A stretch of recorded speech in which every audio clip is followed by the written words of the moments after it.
Hi, and welcome to the AP Biology Lab 12 Dissolved Oxygen Lab. I'm going to kind of do a hands-on walkthrough of how to do dissolved oxygen. Today I'm going to be using the Hawk Dissolved Oxygen Test Kit. It's nice because you can put all your chemicals in it and you can actually take it out in the wilds. I'm going to do this using chemicals that I have right here. It's kind of nasty, so you want to make sure that you've got lab coat, got some goggles, and you've got some rubber gloves as well. And so my head is about to disappear, but my hands are going to kind of talk you through the whole process. So to start, you've got to get some water. This is water that I grabbed from the creek that's right outside.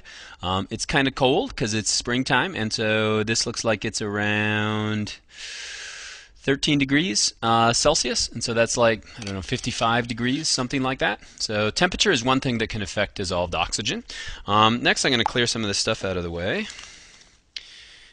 And I'm going to get my bottle. So I'm going to take the lid off. And so when you do this, you can do it. This is just water that I've taken right out of the stream. What we're measuring is the amount of dissolved oxygen. And so I'm going to gradually pour this in. But if we have bubbles in it, then that's going to screw up our result, because what we're really trying to measure is those bubbles. And so you can see that I'm pouring it over the top. And usually you let it run for a few minutes, and so you get all of those oxygen bubbles out of the way. Next thing I'm going to do is I'm going to cap it, force that extra water out of the way. So it looks like I didn't trap any bubbles in there. Okay, next I'm going to add my chemicals. And so there are two packets that I'm adding. The first one is dissolved oxygen packet number 1, and that is actually manganese sulfate. So I'm going to use my clippers to open that up and pour some in. Alright. There we go.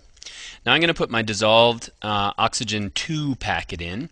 This is actually 3 chemicals. We have sodium azide, lithium hydroxide, and then potassium iodide. So let me add.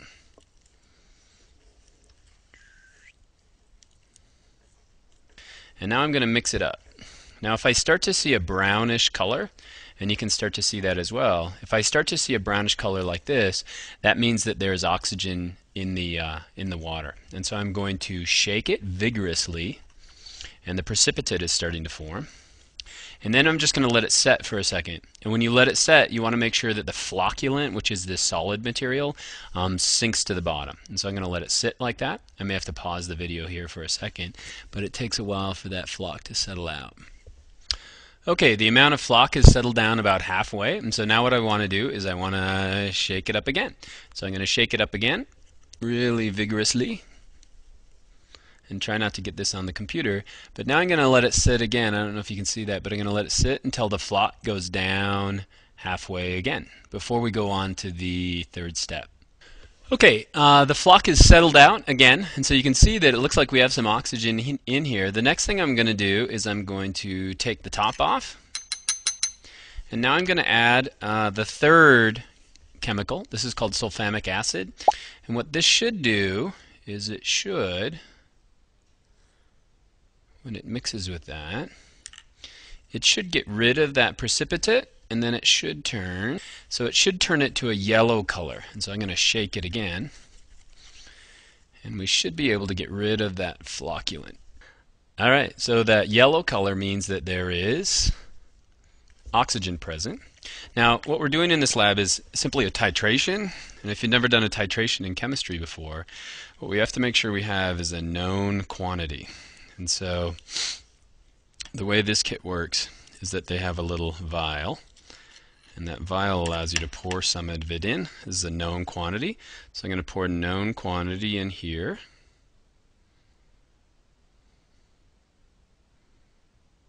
Like that. And now we want that to go into this other jar, and so what I usually do is just invert it, and then I tip it like that.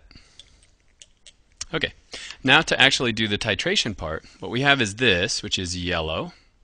And now we're simply going to start adding drops of the fourth chemical in the experiment.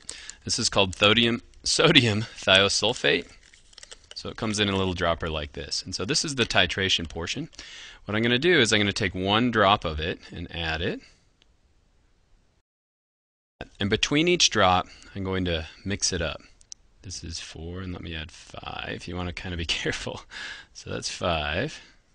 And you can see that it's still yellow, but we're starting to turn it towards clear. So that was 7. Now let me add an 8th drop. Sometimes you have to hold it up to something that's white. So that's pretty close. So that's 9. I think maybe if one more is going to do it. So let me add one more drop. So let me mix it up. And so now that's totally clear. And so 10 drops is how much we had to add to make that turn from that yellow color that we had a second ago to that clear color that we have right now.